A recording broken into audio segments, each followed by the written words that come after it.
नमस्कार दोस्तों, स्वागत करता हूं आपके अपने YouTube channel sure success point 1 पे। आज मैं आप लोग के लिए लेकर के आया हूं 50 क्वेश्चन, जो कि मैक्सिमम क्वेश्चन जीके है और कुछ क्वेश्चन मैथ्स है, कुछ क्वेश्चन रीजनिंग, कुछ क्वेश्चन इंग्लिश है। जो कि ये क्वेश्चन बहुत इम्पॉर्टेंट हो जाता है एसएससी और रेलवे के लिए, जो अभी एग्ज़ाम आने वाला, जैसे एसएससी सीएचएसएल के लिए तो एकदम ये रामबाण है। ठीक है, फिर आगे ग्रुप डी के लिए भी बहुत ही इम्पोर्टेंट हो जाएगा। फिर उसके बाद एसएससी जीडी के लिए, एमटीएस के लिए। तो सबसे पहले अगर आप चैनल पे नए आए हैं तो चैनल को सब्सक्राइब कर लें, बेल आइकन को प्रेस कर लें, और वीडियो पसंद आ रहा है तो अपने दोस्तों के साथ शेयर ज़रूर करें ताकि उन्हें भी इस वीडियो का फ़ायदा मिल सके।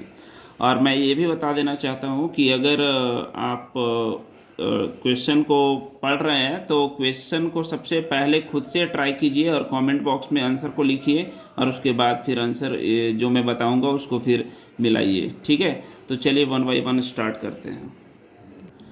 चलिए, तो सबसे पहला क्वेश्चन है कि लगभग 600 वर्षों तक परित्यक्त रहने के बाद सांची की खोज किस वर्ष की गई। ठीक है, ये क्वेश्चन है ना। तो इसका राइट आंसर क्या होगा? तो इसका राइट आंसर 1818 ईस्वी हो जाएगा। ठीक है, 1818। चलिए, अब क्यों होगा इसके बारे में थोड़ा डिस्कस कर लेते हैं। कहता है क्या कि सांची में महान स्तूप और अन्य बौद्ध स्मारक 1818 में खोजे गए थे। यह मौर्य राजवंश के सम्राट अशोक द्वारा बनवाया गया था। यह वर्तमान में भारतीय पुरातत्व सर्वेक्षण द्वारा संरक्षित है। ठीक है, चलिए देखते हैं नेक्स्ट क्वेश्चन। चलिए, अगला क्वेश्चन जो है, विश्व खाद्य कार्यक्रम संयुक्त राष्ट्र की खाद्य सहायता शाखा है। ठीक है, इसका मुख्यालय कहाँ है? तो इसका मुख्यालय जो है कहाँ है? रोम में है। इसका मुख्यालय रोम में है। चलिए, इसके बारे में भी कुछ और बातें कर लेते हैं। विश्व खाद्य कार्यक्रम संयुक्त राष्ट्र संघ खाद्य सहायता शाखा है। यह भूख को मिटाने और खाद्य सुरक्षा को बढ़ावा देने वाला दुनिया का सबसे बड़ा मानवीय संगठन है। ठीक है, इसीलिए इसका मुख्यालय रोम, इटली में स्थित है। चलिए देखते हैं नेक्स्ट क्वेश्चन। चलिए, अगला क्वेश्चन क्या कर रहा है, निम्नलिखित में से कौन सी हड्डी मानव का कान का भाग नहीं है?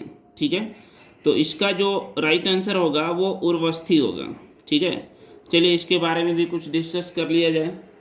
मानव के मध्य कान में 3 छोटी हड्डियां होती है। ये मैलियस या हैमर, इनकस या एनविल और अस्टेजिज या स्टीयरअप होता है। ठीक है, फीमर मानव जांघ के भीतर स्थित एकमात्र हड्डी होता है। यह मानव शरीर की सबसे लंबी और सबसे मजबूत हड्डी होता है। ठीक है, तो इसके बारे में ये इन्फॉर्मेशन था। चलिए नेक्स्ट क्वेश्चन देखते हैं। चलिए, अगला क्वेश्चन है क्या, पर्यटक स्थल अरकू घाटी दक्षिण भारत के किस शहर में स्थित है? तो पर्यटक घाटी स्थल जो है अरकू घाटी, ये जो है विशाखापत्तनम में है। ठीक है, ये कहाँ है? विशाखापत्तनम में। ठीक है, अरकू घाटी आंध्र प्रदेश के विशाखापत्तनम जिले का एक हिल स्टेशन है। यह विशाखापत्तनम शहर से 111 किलोमीटर पश्चिम में स्थित है। इस स्थान को अक्सर आंध्र का ऊटी कहा जाता है। ठीक है, चलिए देखते हैं नेक्स्ट क्वेश्चन।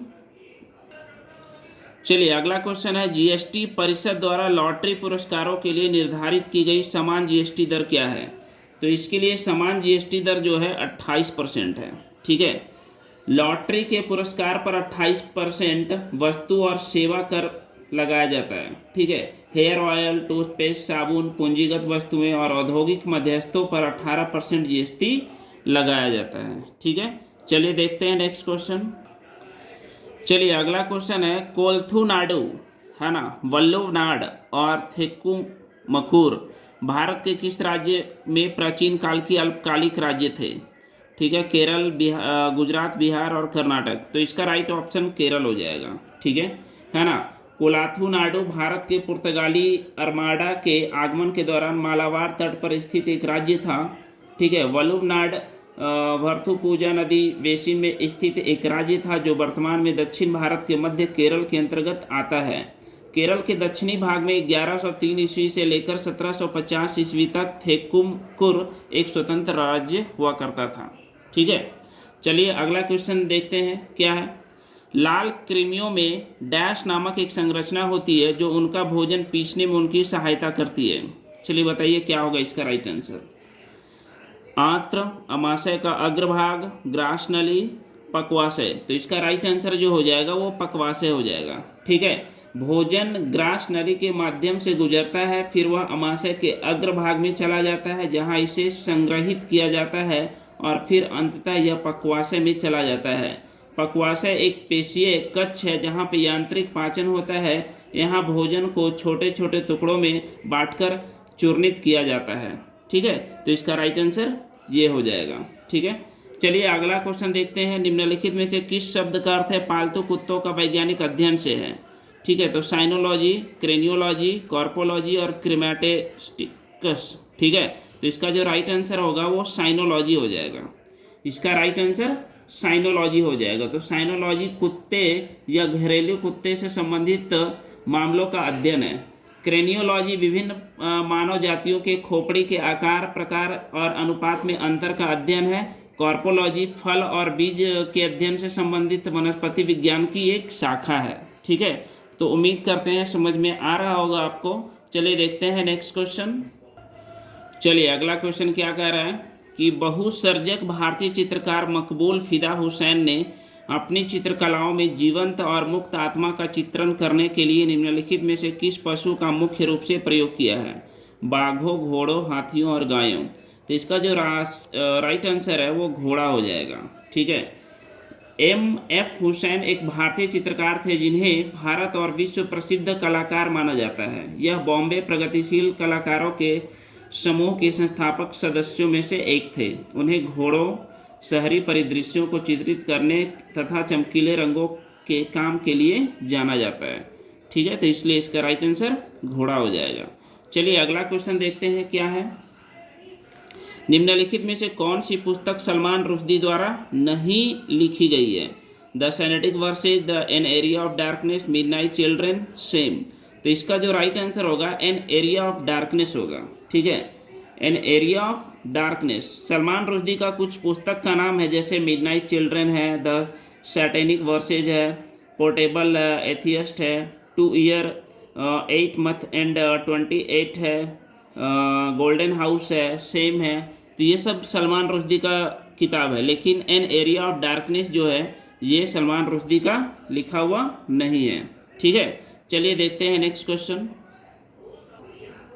चलिए नेक्स्ट क्वेश्चन है कि निम्नलिखित में से कौन सी कशेरुकी प्राणी नहीं है?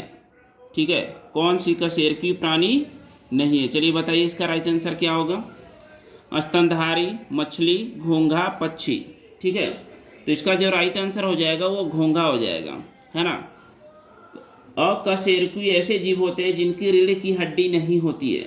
ठीक है, अकशेरुकी जीवों के कुछ उदाहरणों में कीड़े हो गया, मकड़ियाँ, बिच्छू, क्रस्टेशियन जैसे केकड़े और झींगा मछलियाँ, स्लग और घोंघे शामिल हैं। कशेरुक रीढ़ की हड्डी वाले जीव हैं। कशेरुकाओं में पक्षी, मछली, उभयचर और सरीसृप और स्तनधारी शामिल हैं। ठीक है, तो इसके बारे में ये इन्फॉर्मेशन था। चलिए नेक्स्ट क्वेश्चन देखते हैं। चलिए अगला क्वेश्चन क्या कह रहा है कि बॉम्बे में गेटवे ऑफ इंडिया की आधारशिला किस वर्ष रखी गई?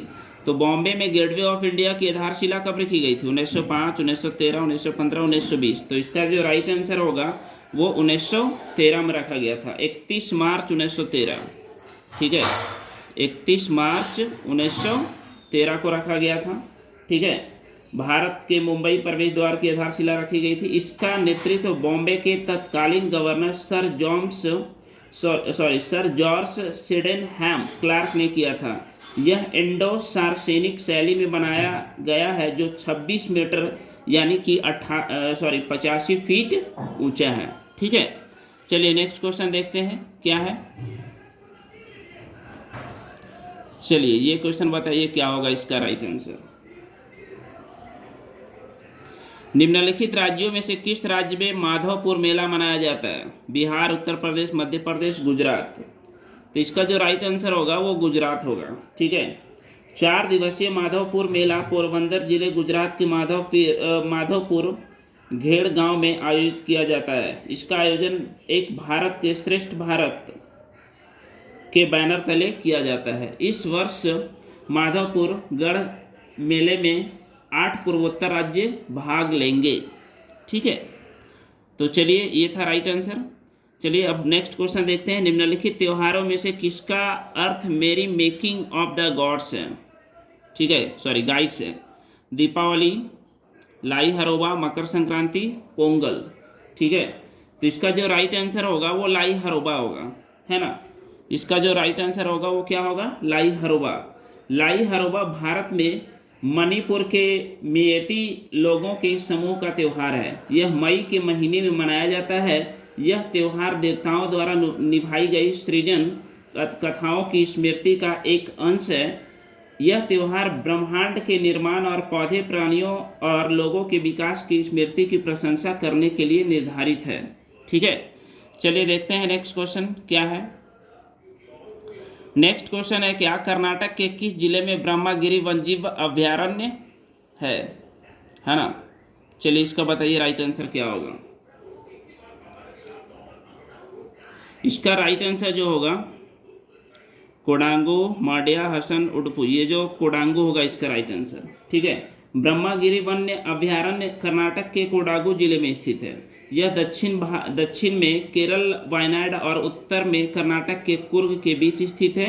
यह 180 वर्ग किलोमीटर के क्षेत्र में व्याप्त है। ठीक है, चलिए नेक्स्ट क्वेश्चन देखते हैं क्या है। चलिए ये है आपके पास क्वेश्चन। जब हम प्याज काटते हैं तो सिंथेज एंजाइम प्याज के अमीनो एसिड सल्फाइड को किस एसिड में परिवर्तित कर देता है? चलिए इसका राइट आंसर क्या होगा इसका? Citric acid, nitric acid, sulphuric acid, sulphenic acid. इसका जो राइट आंसर हो जाएगा वो सल्फेनिक एसिड हो जाएगा। ठीक है, सिंथेज एंजाइम प्याज के अमीनो एसिड सल्फाइड को सल्फेनिक एसिड में परिवर्तित करता है। अस्थिर सल्फेनिक एसिड अपने आप को सिन प्रोपैनिथियल एसोक्साइड में बदल देता है। सॉरी, साइट्रिक एसिड एक कमजोर कार्बनिक अम्ल है जो खट्टे फलों में स्वाभाविक रूप से पाया जाता है। नाइट्रिक एसिड के बारे में अगर बात किया जाए तो नाइट्रिक एसिड एक अत्यधिक संक्षारक खनिज है। और अगर सल्फ्यूरिक एसिड के बारे में बात किया जाए, ठीक है, तो सल्फ्यूरिक एसिड सल्फर, ऑक्सीजन और हाइड्रोजन तत्वों से बना एक खनिज एसिड है। ठीक है, तो इसका राइट आंसर डी यानी सल्फेनिक एसिड हो जाएगा। चलिए देखते हैं नेक्स्ट क्वेश्चन। चलिए ये बताइए क्या होगा। निम्नलिखित में से किसे पहले द लेडी विलिंगडन पार्क के रूप में माना जाता था? चलिए बताइए क्या होगा। इसका जो राइट आंसर होगा, ठीक है, वो लोधी गार्डन्स होगा, है ना। लोधी गार्डन्स को ब्रिटिशों ने 1936 ईस्वी में विकसित किया था। कितना? 1936 ईस्वी में विकसित किया था। उनके सम्मान में इसे लेडी विलिंगडन पार्क कहा गया। लोधी गार्डन एक सिटी पार्क है जो 90 एकड़ में फैला है। इसमें मोहम्मद शाह का मकबरा, सिकंदर लोधी का मकबरा, शीशा गुंबद और बड़ा गुंबद भी शामिल है। ठीक है, चलिए नेक्स्ट क्वेश्चन बताइए क्या होगा इसका राइट आंसर।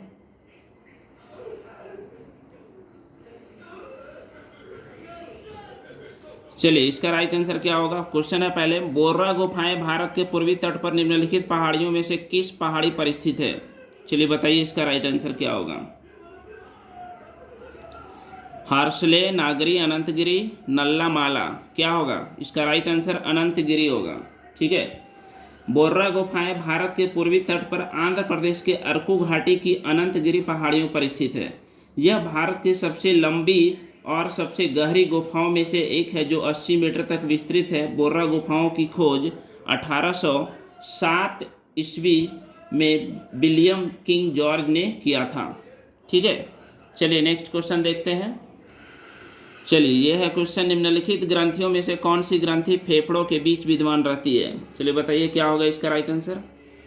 पीयूष ग्रंथि, अधिचेतक ग्रंथि या बाल्य ग्रंथि या शीर्ष ग्रंथि। तो इसका जो राइट आंसर होगा वो बाल्य ग्रंथि होगा। ठीक है, थाइमस, इसके बारे में चलिए बात करते हैं।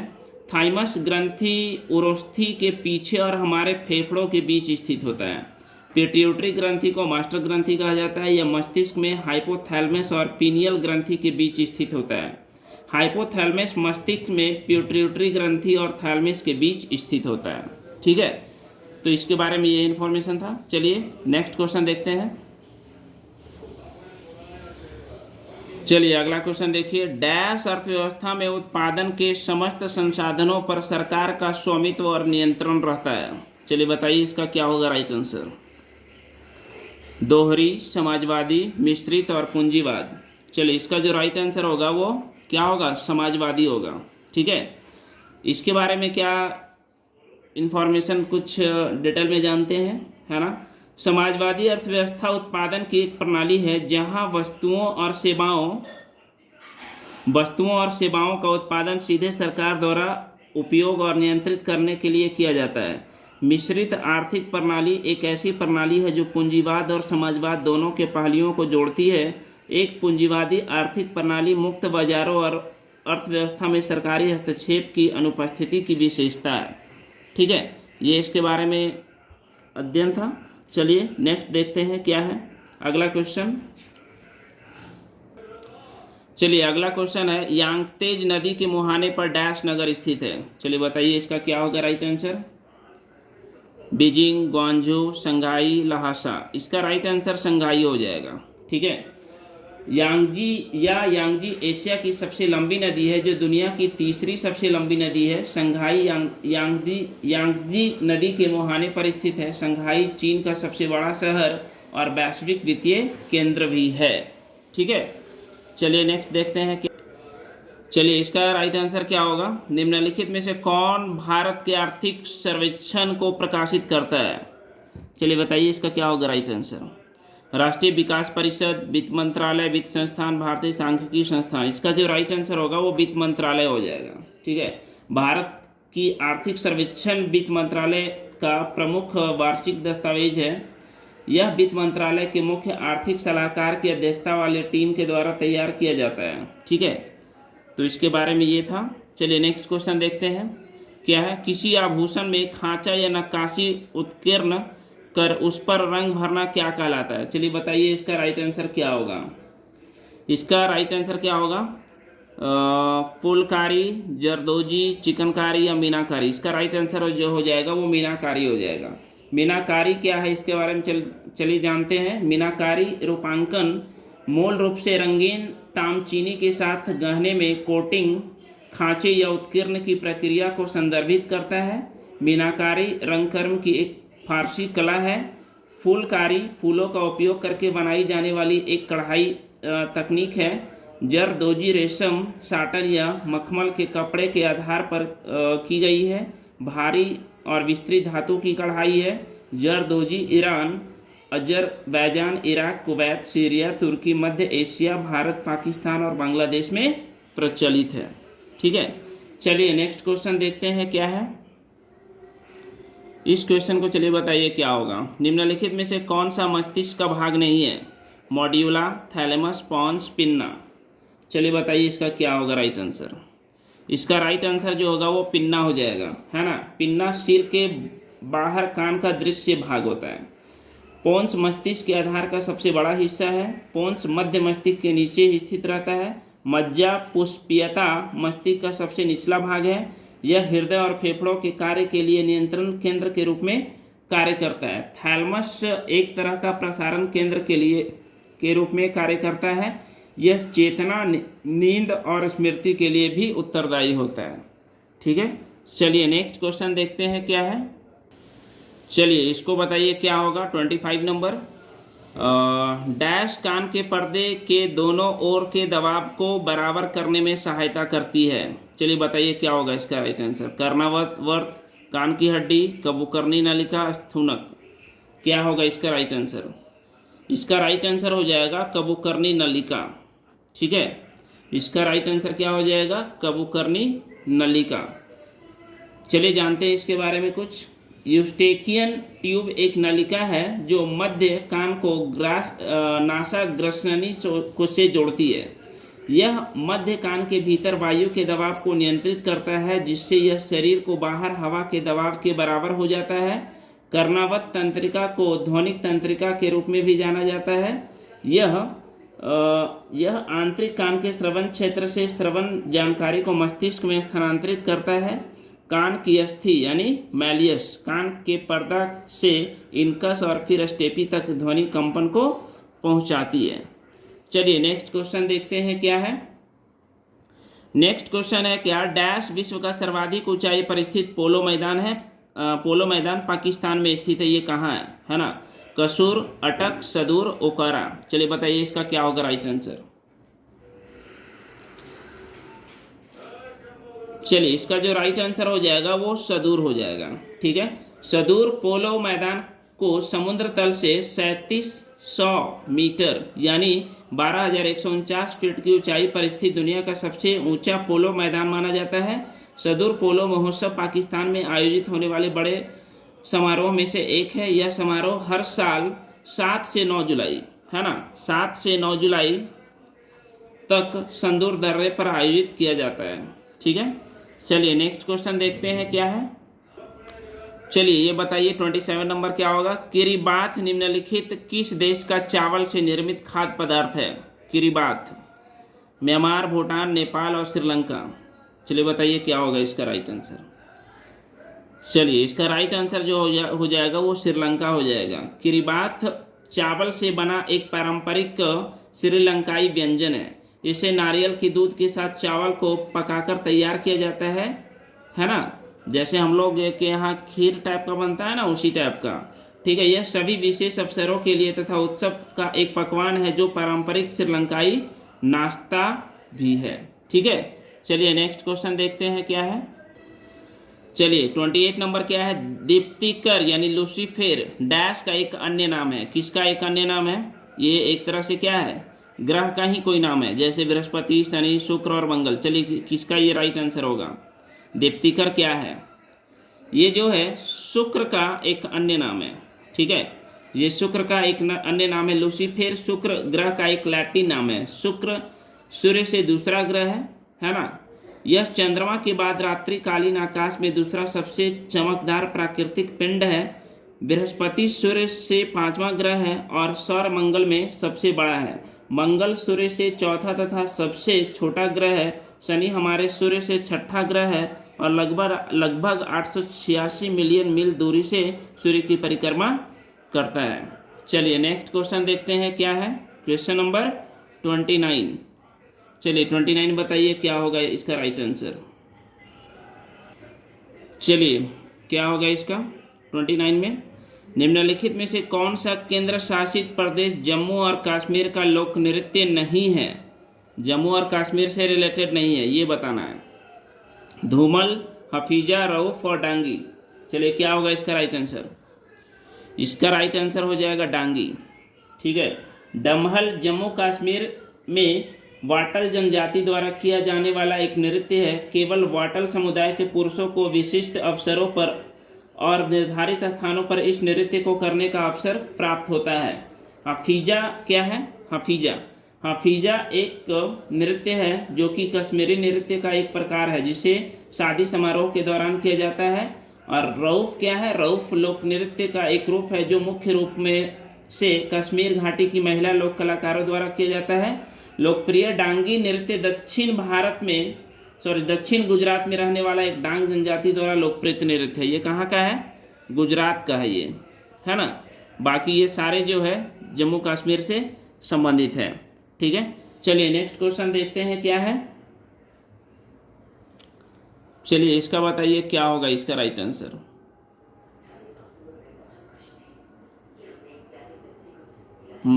Question number 30।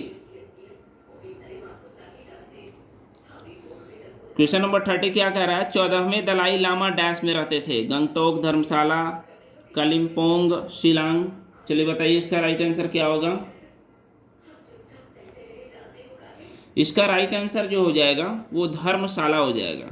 ठीक है, क्यों होगा चलिए इसके बारे में जानते हैं। नाम ग्याल मठ वर्तमान में मैकलॉडगंज धर्मशाला भारत में स्थित है। इससे अक्सर दलाई लामा का मंदिर भी कहा जाता है। यह 14वें दलाई लामा का व्यक्तिगत मठ है। तेंजिन ग्यात्सो 14वें दलाई लामा है। 13वें दलाई लामा थुपटेन ग्यात्सो थे। ठीक है, तो ये था इसके बारे में। चलिए नेक्स्ट क्वेश्चन देखते हैं। अगला क्वेश्चन क्या है 31। बिरजा मंदिर, राजरानी मंदिर और समलेश्वरी मंदिर सभी डैश में स्थित है। कहाँ स्थित है ये सभी। चलिए बताइए इसका राइट आंसर। उड़ीसा, तमिलनाडु, असम, केरल। क्या होगा इसका राइट आंसर? चलिए इसका जो राइट आंसर होगा वो उड़ीसा हो जाएगा। ठीक है, बिरजा मंदिर या बिरजा क्षेत्र उड़ीसा के जाजपुर में स्थित एक ऐतिहासिक हिंदू मंदिर है। वर्तमान मंदिर 13वीं शताब्दी के दौरान बनाया गया था। इसमें प्रमुख मूर्ति देवी दुर्गा की है, जिन्हें बिरजा का रूप में पूजा किया जाता है। राज रानी मंदिर भुवनेश्वर में स्थित है। यह 11वीं शताब्दी का हिंदू मंदिर है। राजरानी मंदिर पंचरथ शैली में बनाया गया है। समलेश्वरी मंदिर पश्चिम उड़ीसा के संबलपुर में स्थित एक हिंदू मंदिर है। यह मंदिर महानदी के तट पर स्थित है। ठीक है, चलिए नेक्स्ट क्वेश्चन देखते हैं क्या है। चलिए ये 32 नंबर बताइए क्या होगा इसका राइट आंसर? शुष्का छिपाक विटामिन डैश की कमी के कारण होता है। कौन सा विटामिन की कमी के कारण होता है? चलिए इसका जो राइट आंसर होगा वो विटामिन ए होगा, ऑप्शन नंबर डी। ठीक है, गंभीर रूप से चलिए इसके बारे में जानते हैं क्या कि गंभीर रूप से विटामिन ए की कमी से होने वाले जेरोफ्थैल्मिया को नेत्र श्लेष्मकला और नेत्र पटल की वैकृत सूखापन द्वारा पहचान किया जाता है। इसमें नेत्र श्लेष्मकला शुष्क, मोटा और झुर्रीदार हो जाता है। चूँकि रेटिनोइक एसिड रेटिना या रेटिनॉल में कम नहीं किया जा सकता है, नेत्र पटल पर यह प्रभाव रेटिनोइक एसिड के लिए विशिष्ट होना चाहिए। स्कर्वी तब होता है जब विटामिन सी या एस्कर्बिक एसिड की कमी होता है, और विटामिन के की कमी के कारण रक्तस्रावी रोग होता है, और रिकेट्स विटामिन डी की कमी के कारण होता है। तो इसका राइट आंसर इसमें विटामिन ए की कमी के कारण शुष्क छिपाक विटामिन ए की कमी के कारण होता है। चलिए नेक्स्ट क्वेश्चन देखते हैं। नेक्स्ट क्वेश्चन क्या है? चलिए इसको बताइए। एशिया का सबसे बड़ा थोक मसाला बाजार डैश में स्थित है। चलिए बताइए इसका राइट आंसर क्या होगा?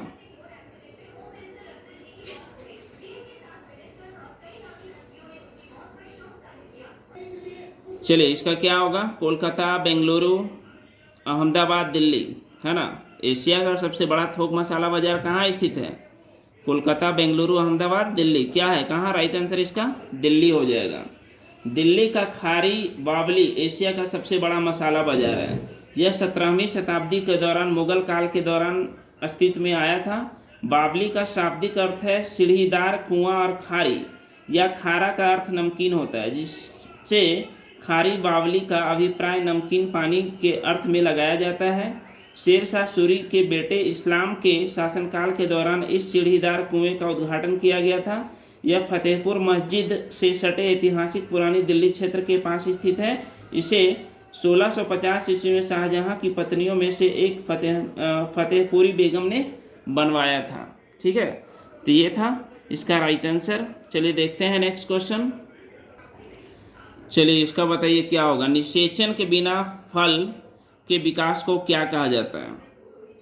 गैमिटोगैमी, पार्थेनोकार्पी, हाइब्रिडोजेनेसिस और एपोमिक्सिस। चलिए इसका राइट आंसर क्या होगा? चलिए बताइए। इसका राइट आंसर हो जाएगा पार्थेनोकार्पी। ठीक है, चलिए इसके बारे में जानते हैं। पार्थेनोकार्पी अंडाशय के निषेचन के बिना फल का विकास है। प्रकृति में अनिषेचक फलन उत्परिवर्तन के रूप में घटित होता है। एक अन्य जैविक क्रियाविधि स्टेनोस्पर्माकॉर्पी के बिना बीज वाले फल पैदा करता है, लेकिन इसके अंतर्गत जब बीज छोटे रहते हैं तभी उसे हटा दिया जाता है। कुछ पौधे को पार्थेनोकार्पी के लिए परागण या उद्दीपन की आवश्यकता होती है। यह उद्दीपन पार्थेनोकार्पी के रूप में जाना जाता है। चलिए नेक्स्ट क्वेश्चन देखते हैं क्या है। नेक्स्ट क्वेश्चन है क्या? निम्नलिखित में से कौन सा राष्ट्रीयकृत बैंक नहीं है? चलिए ये क्या है? United bank of India, Bharatiya state bank, Punjab national bank, Punjab and Sindh bank. चलिए अभी तो अगर बोला जाए तो सारे राष्ट्रीयकृत बैंक हैं, लेकिन इसमें से अकॉर्डिंग टू क्वेश्चन बोला जाए तो इसका right answer state bank of India हो जाएगा। ठीक है, क्योंकि 19 जुलाई 1969 को सरकार द्वारा 14 बैंकों का राष्ट्रीयकरण किए जाने के बाद बैंक राष्ट्रीयकरण दिवस के अस्तित्व में आया था, है ना। और बैंकिंग राष्ट्रीयकरण का दूसरा चरण 1980 में लागू हुआ। ठीक है, भारतीय रिजर्व बैंक के अनुसार वर्तमान में कुल 19 राष्ट्रीयकृत बैंक हैं, लेकिन इसमें जो है भारतीय स्टेट बैंक यानी SBI राष्ट्रीयकृत नहीं है। ठीक है, चलिए अगर इसका आंसर कुछ और आता है तो कमेंट बॉक्स में ज़रूर लिखें इसके बारे में। ठीक है, मेरे अनुसार से तो SBI होना चाहिए, लेकिन आपके अनुसार से क्या होता है तो कमेंट बॉक्स में इसका एक्सप्लेनेशन ज़रूर दें। चलिए नेक्स्ट क्वेश्चन देखते हैं क्या है।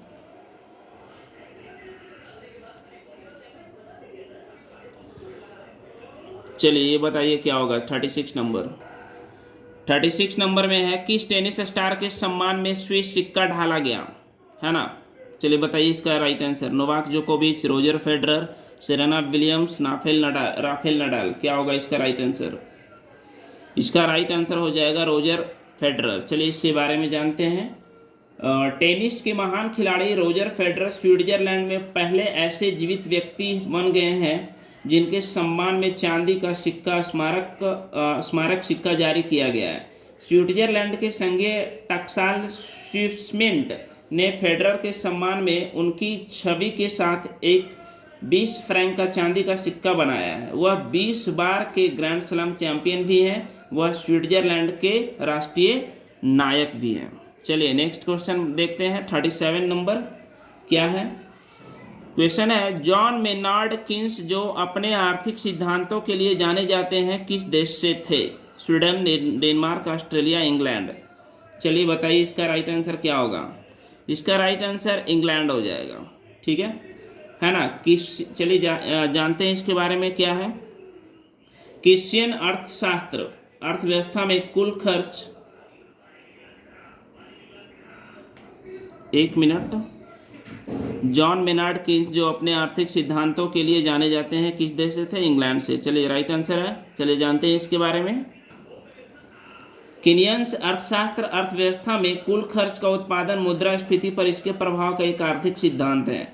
महान मंदी यानी ग्रेट डिप्रेशन को समझने की कोशिश में 1930 के दशक के दौरान ब्रिटिश अर्थशास्त्री जॉन मेनार्ड, है ना, ये जॉन मेनार्ड 1930 के दशक में, ठीक है, दौरान ब्रिटिश अर्थशास्त्री जॉन मेनार्ड किन्स इसे विकसित किया था। किन्स ने मांग के प्रोत्साहित करने और वैश्विक अर्थव्यवस्था को मंदी से बाहर निकालने के लिए सरकारी खर्च में वृद्धि और कम करों की वकालत की है। ठीक है, चलिए नेक्स्ट क्वेश्चन देखते हैं क्या है। चलिए इसके बारे में बताइए क्या होगा इसका right answer. Question number 38, jellyfish किस संघ का उदाहरण है? चलिए बताइए इसका। संघ टोनेफोरा, संघ पोरीफेरा, संघ निडेरिया, संघ प्रोटोजोआ। चलिए इसका राइट आंसर बताइए क्या होगा। इसका राइट आंसर हो जाएगा संघ निडेरिया। चलिए इसके बारे में जानते हैं कुछ। निडेरिया जिसे सिलेंट्रेटा भी कहा जाता है, संघ निडेरिया का सदस्य है जो 9000 से अधिक जीवित प्रजातियों से बना है। इस वर्ग के ज़्यादातर जीव समुद्री हैं, जिसमें मूंगा, hydra, jellyfish, Portuguese man of the war, sea anemone, sea pen, sea whip और फैन आदि शामिल हैं। ठीक है, चलिए नेक्स्ट क्वेश्चन देखते हैं क्या है। मध्य प्रदेश के पहले राज्यपाल कौन थे? चलिए बताइए। BD. Sharma, doctor Sitaramayya, GP. Singh, N. N.. वाचू। क्या होगा इसका राइट आंसर? चलिए बताइए। इसका राइट आंसर जो हो जाएगा डॉक्टर सीतारमैया हो जाएगा, है ना। चलिए इसके बारे में जानते हैं। भोगाराजू पट्टाभी सीतारमैया एक भारतीय स्वतंत्रता सेनानी, सामाजिक कार्यकर्ता और आंध्र प्रदेश के राजनीतिक नेता थे। वे जेबीपी समिति यानी जवाहरलाल नेहरू, वल्लभ भाई पटेल और पट्टाभी सीतारमैया के सदस्य थे, जिन्होंने औपचारिक रूप से भाषाई आधार पर राज्यों के पुनर्गठन को अस्वीकार कर दिया था। इससे पहले उन्होंने संविधान सभा में सदस्य के रूप में कार्य किया था। 1952 में वह राज्यसभा के सदस्य भी चुने गए थे, है ना। 1952 में ये राज्यसभा के सदस्य भी चुने गए थे। पट्टाभी ने 1952 से 1957 के मध्य में के बीच, है ना, 1952 से 1957 के मध्य ये राज्यपाल के रूप में कार्य भी किए थे। चलिए नेक्स्ट क्वेश्चन देखते हैं। Next and last question GK का क्वेश्चन है, जॉर्ज साइमन ओम जिनके सम्मान में हमारे पास प्रसिद्ध ओम का नियम है किस देश से हैं? जर्मनी, स्पेन, पोलैंड और रूस। चलिए इसका राइट आंसर क्या होगा? इसका राइट आंसर जो हो जाएगा वो जर्मनी हो जाएगा। ठीक है, जॉर्ज साइमन ओम एक जर्मन भौतिकी विज्ञानी थे जो 16 मार्च 1789 को बावरिया के एलांगन में पैदा हुए थे, है ना। कितना कहाँ गया, 16 मार्च 1789 को, ठीक है। ओम ने अपना शोध हाल ही में आविष्कृत इलेक्ट्रोकेमिकल सेल के साथ शुरू किया, जिसका आविष्कार इटालियन प्रांत के एलोसेंड्रो वोल्टा ने किया था। उन्होंने 1841 में रॉयल सोसाइटी का कोपले पदक प्राप्त किया था। 1842 में जॉर्ज ओम को रॉयल सोसाइटी का एक विदेशी सदस्य बनाया गया था और 1845 में वे बेवेरियन एकेडमी ऑफ साइंसेज और मानविकी के पूर्ण सदस्य बन गए, ठीक है। चलिए नेक्स्ट क्वेश्चन जो है इंग्लिश का कुछ क्वेश्चन है, चलिए इसके बारे में भी जानते हैं क्या है। चलिए बताइए इसका राइट आंसर। चलिए इसका क्या है question, select the correct synonyms of the given word obligatory. Obligatory का क्या मतलब होता है। सबसे पहले ऑब्लिगेटरी का जो मतलब होता है वो अनिवार्य होता है, ठीक है। क्या होता है, अनिवार्य। तो इसका सिनोनिम्स यानी पर्यायवाची बताना है, ठीक है। सबसे पहले पहला ऑप्शन है रेकलेस, इसका मतलब होता है लापरवाह, ठीक है। यूजलेस यानी व्यर्थ होता है ये, ठीक है। और इसका मतलब ही अनिवार्य या जरूरी बोलते हैं इसको, है ना। और इसका मतलब होता है आक्रामक। तो इसका जो राइट आंसर हो जाएगा वो मैंडेटरी हो जाएगा। तो ऑब्लिगेटरी का सिनोनिम्स क्या होगा, मैंडेटरी होगा। चलिए देखते हैं नेक्स्ट क्वेश्चन। चलिए अगला क्वेश्चन क्या बोल रहा है, fill in the blank with the most appropriate word, है ना। जो मोस्ट अप्रोप्रिएट वर्ड होगा उसको फिल करना है। We must dash help to the homeless and physically disabled people. चलिए इसका बताइए क्या होगा इसका राइट आंसर, है ना। वी मस्ट हेल्प, हमें अवश्य हेल्प करनी चाहिए, है ना। अवश्य हेल्प करनी चाहिए किसको, homeless and physically disabled people. जिसका घर बार ना हो, जो फिजिकली डिसेबल्ड हो, जो चलने फिरने लायक ना हो। तो चलिए इसका बताइए इसका राइट आंसर क्या होगा। इसका राइट आंसर जो हो जाएगा वो रेंडर हो जाएगा, ठीक है। रेंडर का मतलब होता है सहायता देना। क्या होता है, सहायता देना होता है इसका मतलब। कंट्रीब्यूट तो जानते ही हैं, कंट्रीब्यूट का मतलब होता है योगदान करना, योगदान देना, ठीक है। और उसके बाद डोनेट तो जानते ही हैं, जैसे डोनेट करना, किसी चीज़ को देना, ठीक है। और एक्सर्ट का मतलब होता है प्रभावित करना, ठीक है। तो इसका जो राइट आंसर होगा, है ना, वो रेंडर होगा, ठीक है। इस स्थिति में क्या होगा, रेंडर होगा। We must render help to the homeless and physically disabled people. चलिए नेक्स्ट क्वेश्चन देखते हैं क्या होगा इसका राइट आंसर। चलिए इसका क्वेश्चन क्या है, handle this glass table with care because it is dash. ये भी फिल इन द ब्लैंक्स है। Handle this glass table with care because it is dash, है ना। यानी जो शीशा से बना हुआ चीज़ रहता है उसको क्या किया जाता है, बिल्कुल केयर करके रखना चाहिए, है ना। क्योंकि ये क्या होता है, वोलाटाइल होता है, डक्टाइल होता है, फ्रेजिल होता है, फ्रूगल होता है, क्या होता है। चलिए इसका जो राइट आंसर हो जाएगा वो फ्रैगिल हो जाएगा। फ्रैगिल का मतलब होता है भंगुर, यानी कुछ भी हो ये तुरंत हल्का सा भी ये इसमें चोट आएगा तो टूट जाएगा ये, ठीक है। डक्टाइल का मतलब होता है नमनीय, है ना, नमनीय, ठीक है। और उसके बाद वोलाटाइल का मतलब होता है वाष्पशील। क्या होता है, वाष्पशील होता है वोलाटाइल का मतलब, ठीक है ना। और फ्रूगल तो जानते ही हैं, ठीक है।